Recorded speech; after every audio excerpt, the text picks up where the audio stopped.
My boy Terry, welcome to the podcast, man. Super excited to have you.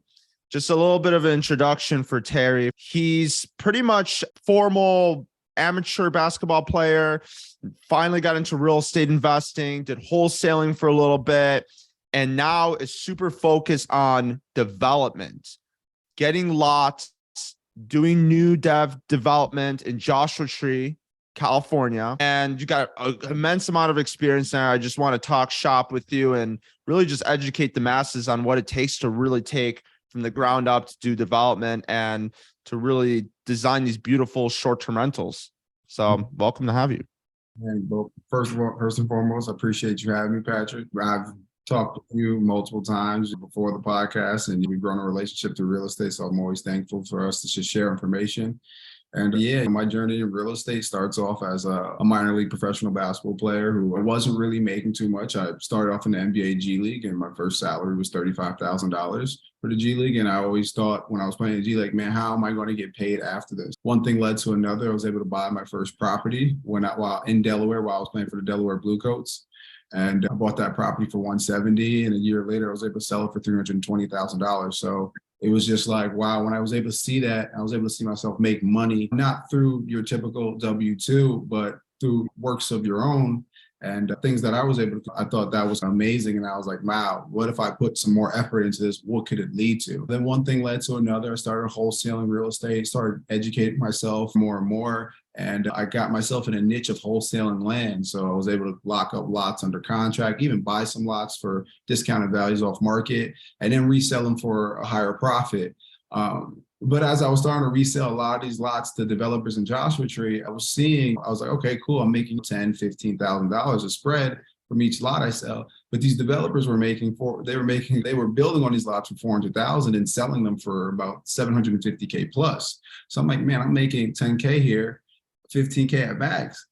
They're making 300K. I was just like, what if I shifted my focus instead of trying to wholesale about 20 lots a year to not even wholesale 20 lots a year, but maybe to develop 3 to 4 lots a year. And I said, man, this is what I'm going to gather and lead myself to do. And when I was able to raise enough capital and find some partners who were willing to invest with myself, I was able to buy some lots for myself and develop. And then I was able to even expand more by working with other partners. So I do find a great value in developing. I think unlike buying an old home, when you develop the right product, you do have one of the best products on the market being a new construction. And you're allowed to get creative with it. You're allowed to put your taste and be full on involved in it. So I've enjoyed it a lot, and I'm continuing to enjoy it. And I see this is something that in the real estate world where I can see myself doing for a very long time. Wow. I think you hit it on the head right there, which is why I like short-term rentals and my investing style. And I'll say this for anybody that's listening, I think real estate is one of those things where you pick and choose what you like to do and you find your niche in real estate, because everyone making money on real estate. But are you more of an artistic person, right? Maybe development might be your thing, right? Or short-term rentals might be your thing. So there's always something for everybody. If you like numbers, multifamily, a big thing for numbers and that kind of thing. So 100%. Going back to the land, let's talk about that a little bit. What made you go after land specifically? For wholesaling or for developing? For wholesaling. Wholesaling. So when I was wholesaling houses at first, I'd have to go to the house, I'd have to take photos, I'd have to get the right condition of the house, and it was a good amount of work. But with land, all I had to see is the satellite image, and I can do that in LA. I can do that wherever I'm at. So that was all I had to see. And there was a couple other components of land that you need to be aware of, whether it has water, electricity, just accessibility to roads, but you can all do that virtually or right through my laptop. Land was very more appealing when I was able to begin wholesaling that, and just in that aspect of being able to be more mobile. That's awesome. Yeah. And I wanted to let people know, you're not crazy old either. You're my age. What, you're 26 now? 6, yeah. 26, right? So the fact that you're doing new development at 26 is like really impressive. So that's why I always admire that fact about you. I think also going back further, where you're talking about how you started in professional sports, that's something I actually look for in a business partner. I really want them to see if they have that professional or just even high school or anything. Are they competitive? Do they want to win? Are they a team player? Do they have the leadership skills? You know what I mean? Do you think basketball led you to become a better investor? For sure. I think basketball is something that every year really as a player, you want to get better and better.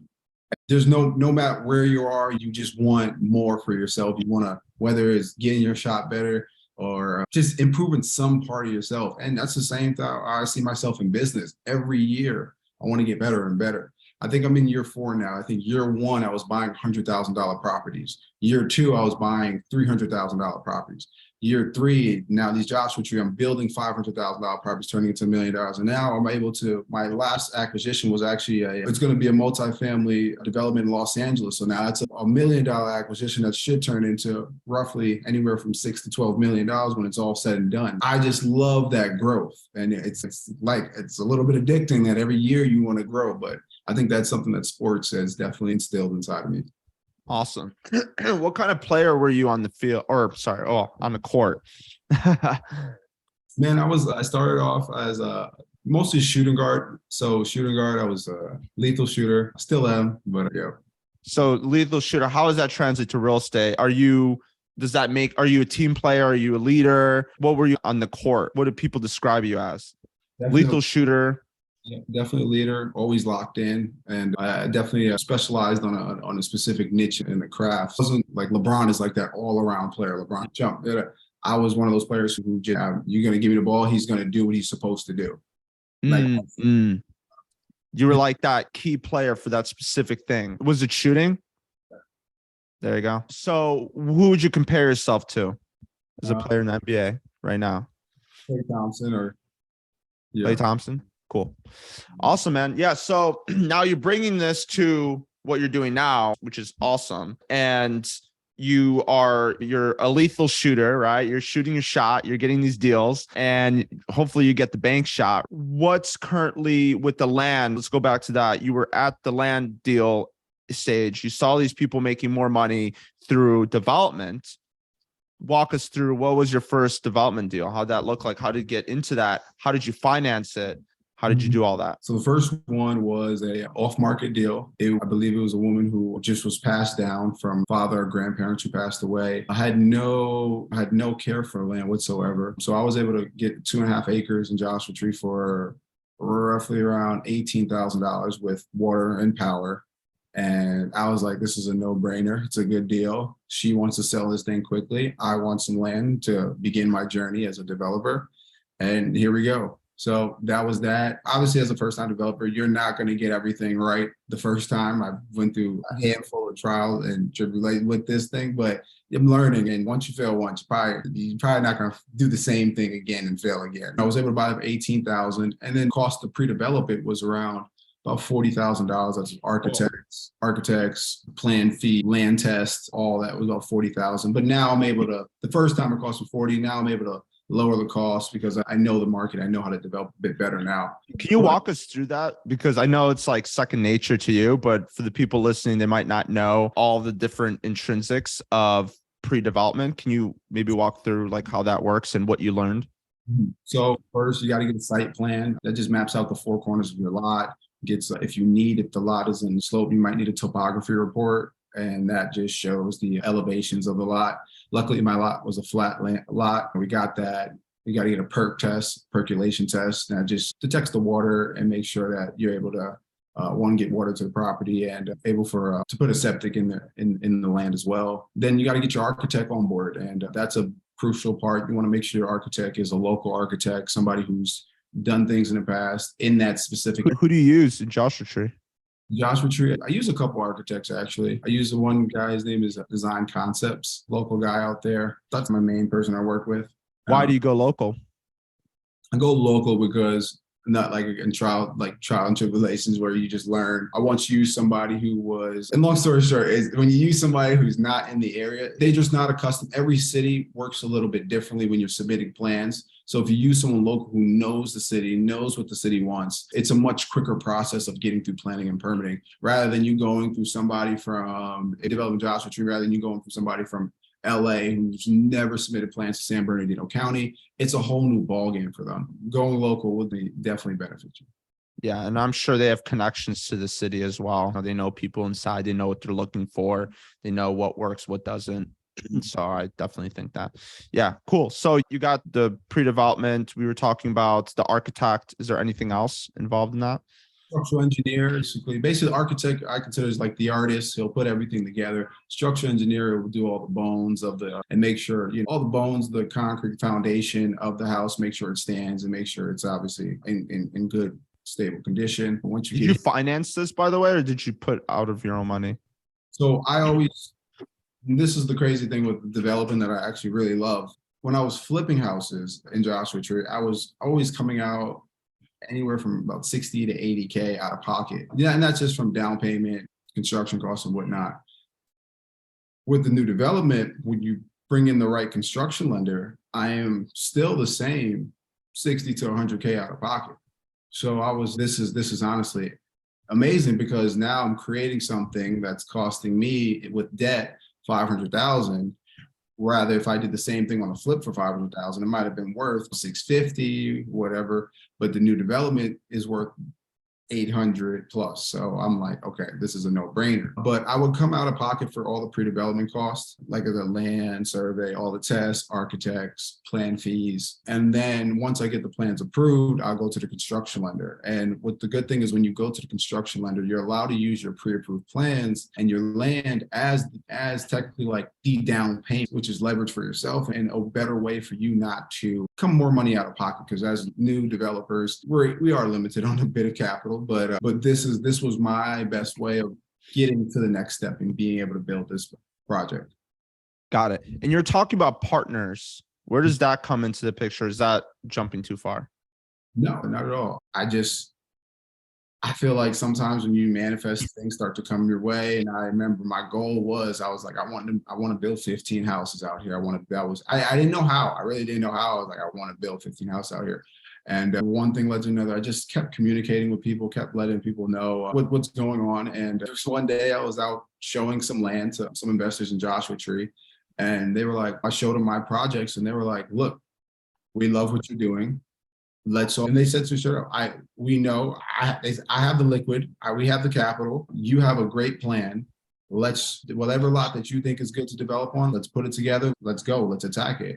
And I think that's the great relationship between somebody who doesn't want to do all the planning and the permitting and getting the construction lenders together and someone who's me who doesn't have millions of money sitting in the bank account to go and develop a whole bunch of properties. So we were able to make that relationship work. And I feel like on my own, I could do maybe 1, 2. It's a lot of work and it's a lot of capital to put up. But with partners now, I'm able to have about 12 right now in planning and permitting and either breaking ground or in planning and permitting. So I think that's the power of working with. Dude, you just nailed it right on the head. And it's interesting because the same thing happened to me, man. Like I think you just show what you do. I think that's what it was. You just kept showing people what you do. You were fully transparent. You showed, hey, I'm doing it. I'm putting stuff up. And when I had one rental, I was showing people what I was doing with one rental. And I found a partner that got me to 6 rentals now, plus in 1 year, 6 rentals plus 20 under management. So it's like the growth there only happened because I kept putting myself out there. I kept showing people what I do. And people are just like, take my money.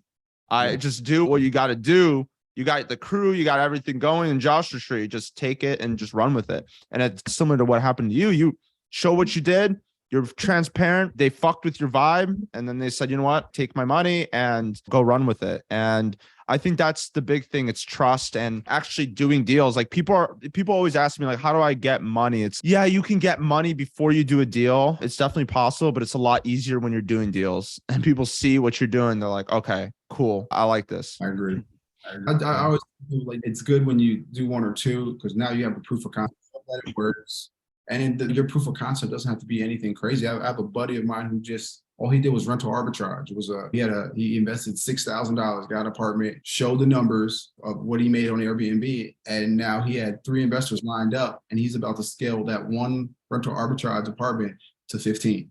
So I don't think like people think, oh, it's so tough to just get started or work with other people. Really not. It's just there's a way for you to figure, there is a way for you to figure a way to get something going and to share that with other people. And there's people out there who definitely want to invest and make some money. Oh, 100%.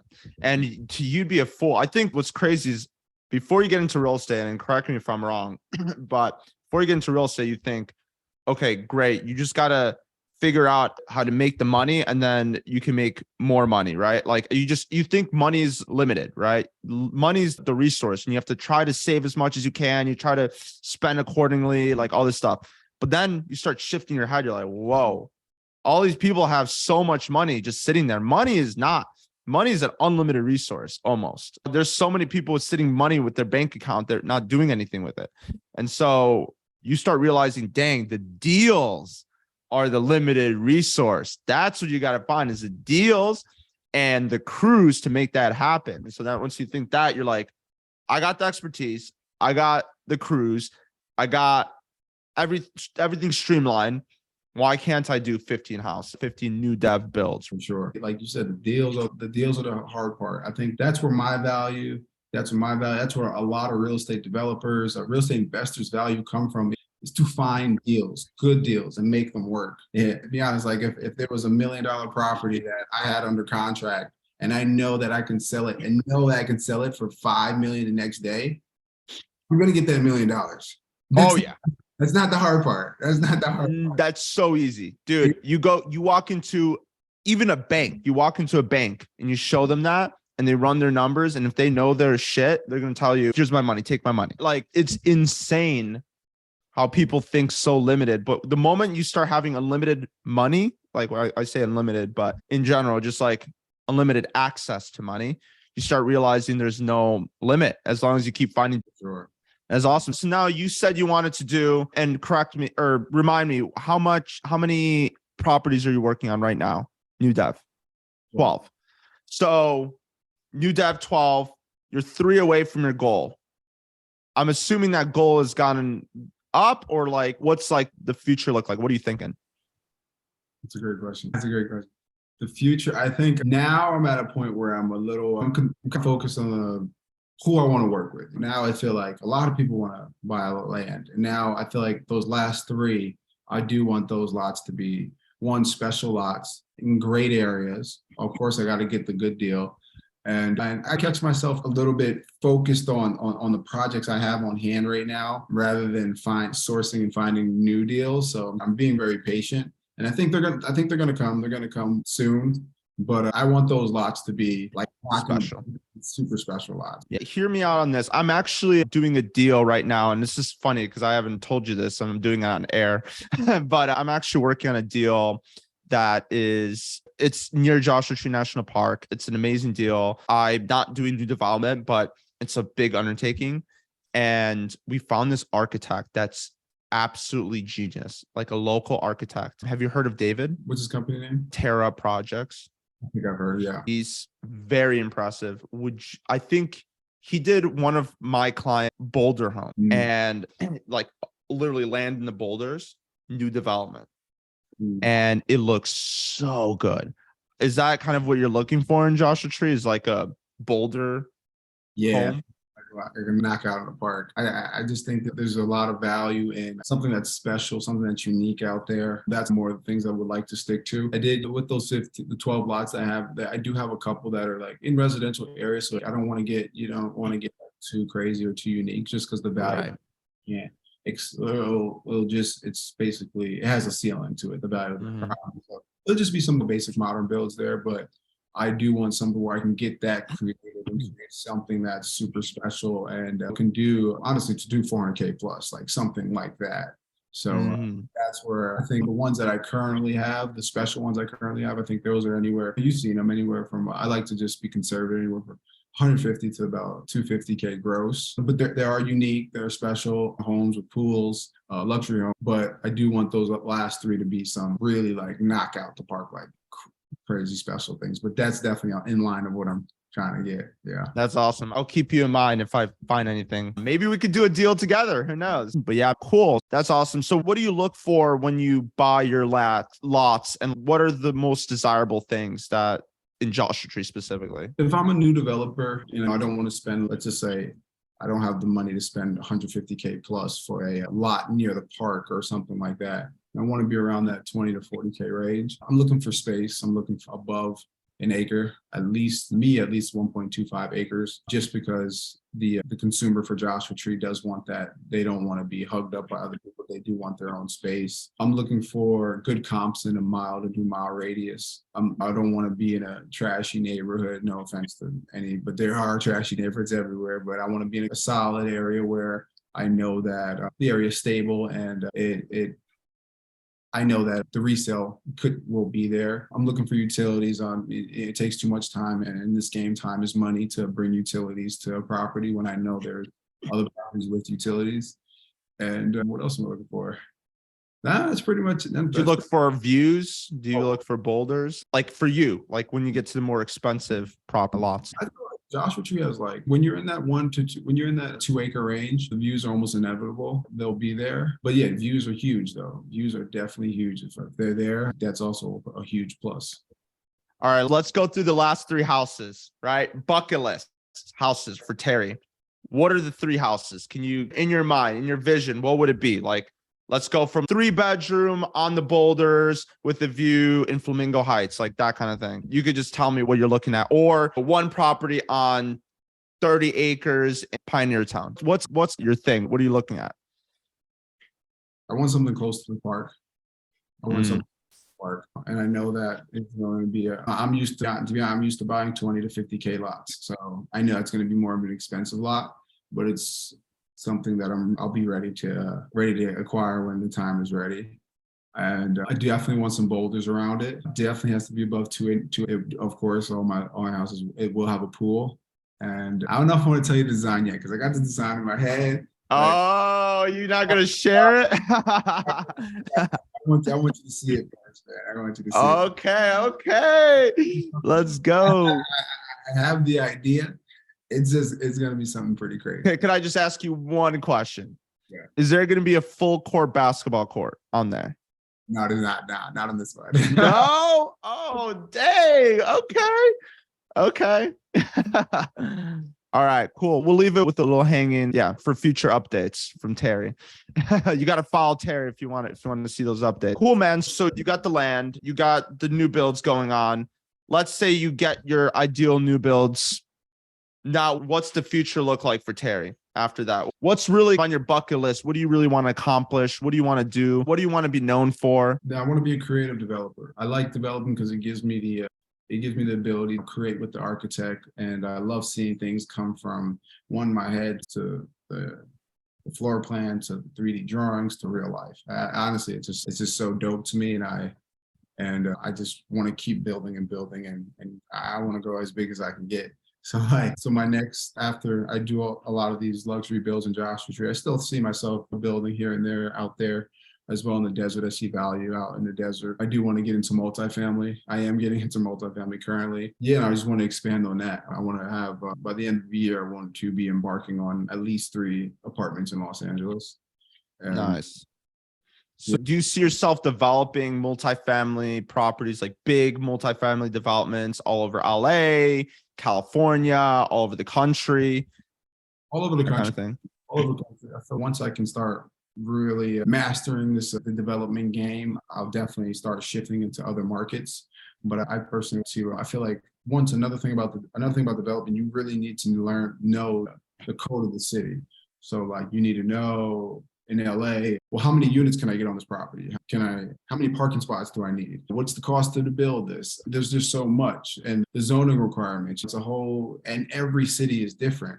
So like in Joshua Tree, I bought that house on 2.5 acres, and originally I thought I could put 3 homes on there, but I found out that the zoning was only in that specific area. I could only have 1 house on there, and I couldn't split the lot. I still got a good deal on it, but sometimes those are the things that you need to know prior to going into it. That's another ball game, and that's another like educational thing that you have to learn, and then you really do. And prior to going to any different market, you need to learn really, well, what can I do in this specific area? And then I also like to know a market very well. And I don't think that's something that you can read a page or talk to somebody for a quick 30 minutes. You really have to learn a market. And for me to learn a market, I have to go there. I have to sit down, eat some food. I really have to divulge in that. To experience it, right?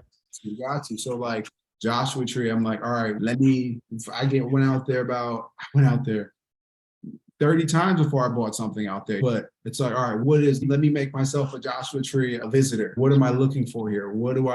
So now you start going out there more and more. You spend a weekend out there. Okay, cool. All right, this is what somebody who wants to come out is looking for. Same thing with Los Angeles, specific niche areas in Los Angeles. What area do I like? What area is growing? What area has a community? If I put an apartment, I want an area that has a community. I don't want to put an apartment complex. This is me personally. I'm not saying you can't work, but I don't want to put an apartment complex in an area that is a little shaky, is declining, and doesn't have a community. And then also Los Angeles has a very low vacancy rate, and LA needs housing. So I'm filling in a need as well. So now you're getting into like different aspects of tax breaks and that kind of thing, yeah. Right? And so that's a whole nother ball game. As well. Yeah. Yeah. So what skill can you learn these skills on YouTube? Can you learn how to develop on YouTube? Or how do you learn how to do this like from the ground up? You have to do it. Like you just have to partner with someone that's done it and just do it. Or can you learn this on YouTube? Can you learn this online? I think the most valuable source for me of education is books. There's a lot of real estate development books, even commercial real estate development books that I learn a lot from. And I think those are very important. I think speaking to other developers is very important. And then obviously experiences, like just diving in, because I think real estate is a game where, you can mess up and still win. There's not too much. I don't think there's a lot of games where you can I really fucked up. Yeah. But so I think real estate is the first time property I bought that was $170,000. I messed up a lot of times, but I still was able to sell for $320. So I was I'm able to still win and learn. I think a lot of people who are new to real estate, they are new to development. My advice would just be, don't let anyone tell you hey, you need to educate yourself a little more before you get yourself into it. Do it, educate yourself, and get the experience at the same time. That's my right. Some people might not agree with it 100%. I think experience is the best teacher. But just do it. I agree, man. Just do it. You're going to learn. You're going to fail. It doesn't matter how much you prepare. There's going to be things that come up. You don't know what's going to happen. Cool, man. Cool. So that's the kind of the future. Have you ever thought about potentially going into other avenues other than development, or are you set on development right now? I'm set on development. I'm set on development. I think other avenues in terms of what Airbnb is still hand in hand with a lot of my developments. I don't really I think selling is always my plan B. Refinance, keeping it, renting it out, plan A. There's other avenues that I'm in. Yeah. And you did talk about before, you like being that niche player. You like just focusing on one thing, getting really good at it. And so you're going to be doing just development. You're going to get pretty darn good at development. You're going to be top 0.001%. So what is there a niche within development that you're looking to really target? Is multifamily the thing, or is it going to be more residential? I think multifamily. Multifamily. I was watching this one interview, and it was just sometimes this commercial real estate webinar, and he was saying that the difference between multifamily and residential is really the fundamentals are pretty much the same.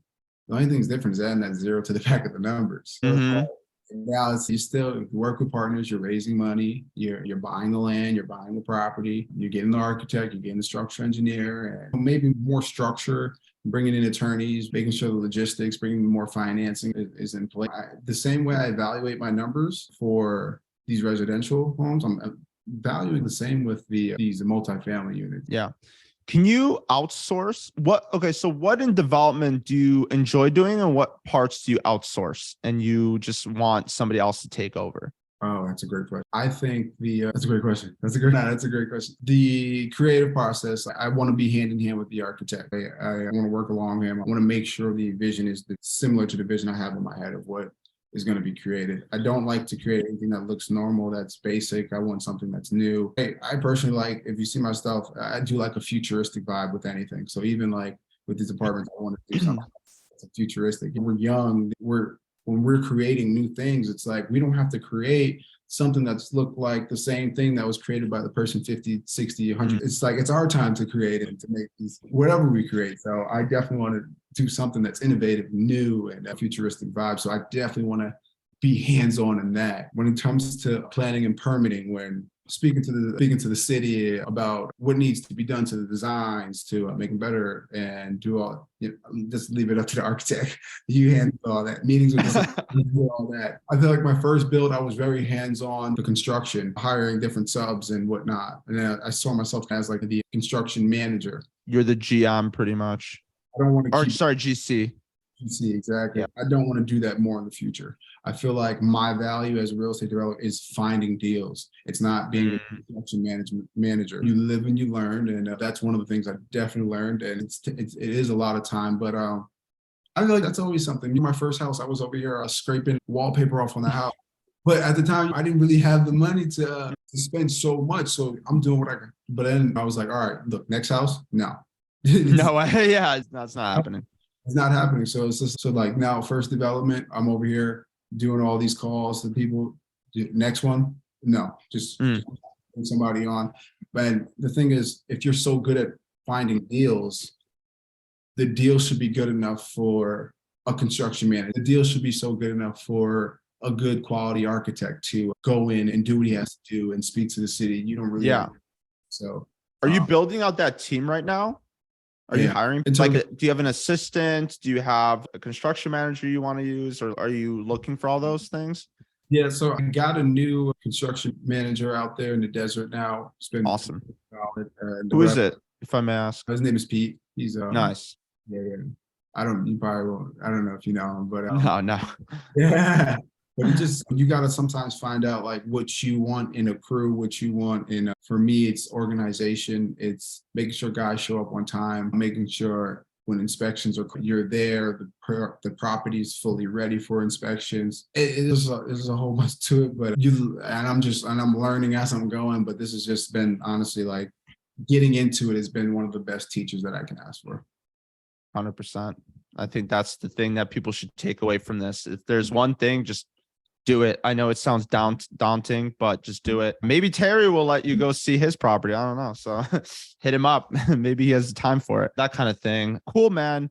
With building the team and getting everything to the level that you want to go to, do you see yourself partnering with other investors in the future to do deals together? Or are you just focused on you finding the deal and you taking it on? No, for sure. I love working with investors, and I think I'm always open to working with investors. That's one way for you to really scale your business. So I think it's very important. And I also think it's, as much as it's important to work with partners, it's also important for you to pick the right partner too. But 100%. Definitely very open to just keep working. So you mentioned, and I'm going a little off, but you mentioned you have to find the right partner. And you mentioned that 3 times and you said right partner. You didn't even say partner. Was there a bad experience there that traumatized you at any point? No, but I hear a lot of stories of sometimes people, they tell me like, oh, I feel like I'm doing most of the work. And you don't just want to, in my opinion, all right, here's what I'll say. The partners I do work with, you speak to them a lot. You have to fill them in on things. You have to talk. You got to have meetings with them. Everyone has to be on the same page. My advice is, if you're not comfortable being with somebody on the same page, not comfortable speaking with somebody daily, I wouldn't partner with them. Yeah. You got to be comfortable with the person. It's a little bit more than just business as well when you work in a business partnership. Yeah. You know, what's funny. So I just met with, hopefully she's not listening to this, but I just met with a designer and super talented. Really, it could have been a good fit, but different vibe. It was just, she had different values, and I just knew that it wouldn't work because of our differences. Not to say that because I didn't like her. I think she was a great person, but I just knew that her way and her style of doing things and my way and style of doing things were going to contradict, and we're going to bump heads, and it's just not going to work. I got to look at it like a marriage, right? Like you're stuck with them and especially when there's like hundreds of thousands of dollars on the line, I don't want to mess it up. For sure. Yeah. Okay. So I want to get to the last three questions here, Terry. And I also am going to have one special question for you. And I just came up with it on the spot, but I know it's gonna be a good one for you. And this, hopefully it stumps you. First question, what book do you recommend people read? It doesn't have to be real estate related.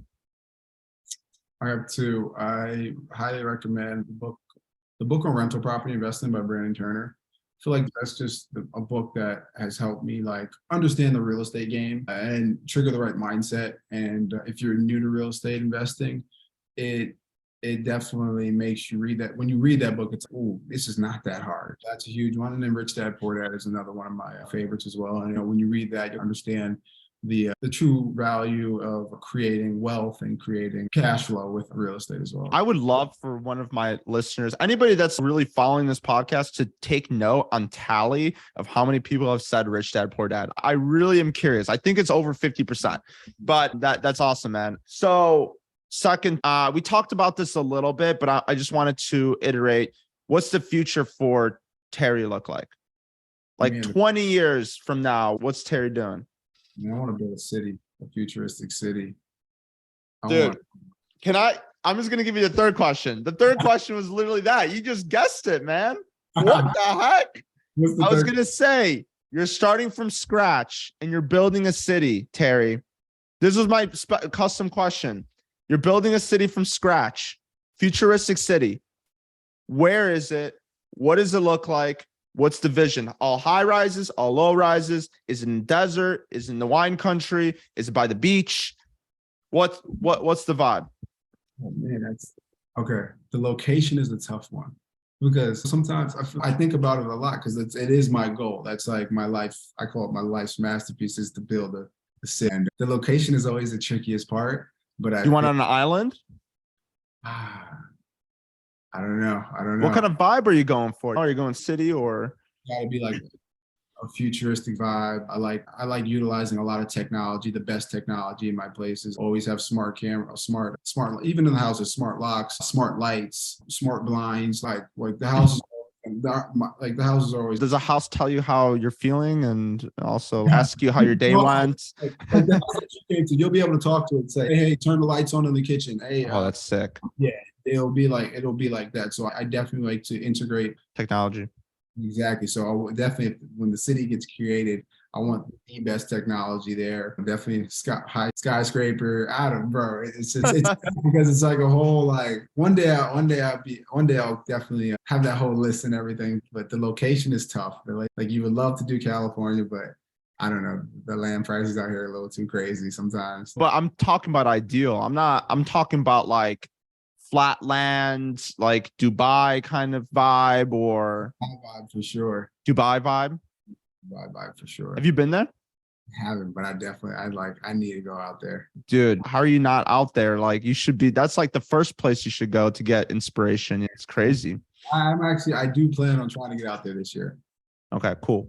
So you got to update us on how that goes. But Terry, final question. How can people reach you? For sure. Instagram would probably be the best way. My Instagram is Terry Harris 15. Took a little break on YouTube. I plan on revamping that and getting back into that. The YouTube page is called T Cash, but Instagram and YouTube, I do have some videos of showing how to get developed, how to get started, and even how to wholesale as well. So if you guys are new, looking to get going, I think some of the videos I have on there are very transparent. But yeah, those are the two ways that you can reach me.